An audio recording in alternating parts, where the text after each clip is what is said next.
10 సంవత్సరాల తర్వాత సెక్రటరీకి వెళ్ళారు, డూములు కూలగొడతా అన్నారు. అట్లా సెక్రటరీ చూస్తే ఏమనిపించింది? డూములు కూలగొడతానది వాస్తవమే. ఎందుకంటే ఇలా ప్రజా సమస్యలు కాబట్టి, ప్రజలు ఇబ్బందులు ఉన్నారు కాబట్టి, తన రాజకీయ కవిత చూడొద్దు కాబట్టి ఈరోజు నేను మొట్టమొదటిసారిగా సచివాలయం కూడా జరిగింది. ఇప్పుడు డూములు కూర్చోకుండా ఏం చేస్తారన్నా, 9 అంతస్తుల బిల్డింగ్ కు 3 అంతస్తులు డూమ్లే కట్టిపోయాడు. 3 అంతస్తులు డూమ్లే. దానిలా సరే అప్పుడు కేసీఆర్ మంచిగా జల్సాగా బతుకుతాడు కాబట్టి పెద్ద రూమ్ కట్టించుకున్నాడు.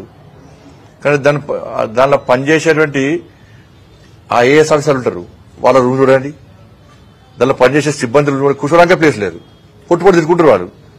పొద్దున్న లేచి ఆ తమ్ము ఇట్లా పెట్టిన వెంటనే కేసీఆర్ గారిని తిట్టుకోవడం పోతారు, లేవు లోపడుకోరు. వాళ్ళు ఆ ప్లేస్ లేదు. దానిలో 9 అంతస్తులకు 3 అంతస్తులు డూమ్లు ఇవ్వడన్నా మెడకాయ మీద తలకి ఆయన భాషలనే మెడకాయ మీద తలకాయ ఉన్న వాళ్ళు 3 డూమ్ల కోసం 3 ఫ్లోర్లు కడతారు. 3 ఫ్లోర్లు వాడుకుంటారా? దాన్ని కూర్చోకుండా ఏం చేస్తాం, పక్క కూర్చోం, బరాబరు కూర్చేస్తాం. దాన్ని మా ప్రభుత్వం వచ్చి వెంటనే పక్క కూర్చేస్తాం. దాన్ని ఏ విధంగా చేయాలో ఆ విధంగా చేస్తాం. ప్రజలందరూ హర్షించే విధంగా చేస్తాం. డూమ్లో మాత్రం పక్క కూల్చేస్తాం బరాబర్. దాన్ని ఆ మాట కట్టుబడి ఉన్నాం మేము. దాని సండర్ గెడబెట్టిన వాటి ఆ సండర్ పెట్టిన తర్వాత స్టార్ట్ చేయాలట. పోయి కట్టుకోవడం అంటే రాను కూడా రాలేదు. దానికి కేంద్ర మంత్రి విలువలే కలిసిండి ఎప్పుడైనా. కేంద్రం ఇచ్చే నిధులను వాడుకునే దమ్ము లేదా, తెలివి లేదా వాళ్ళకు.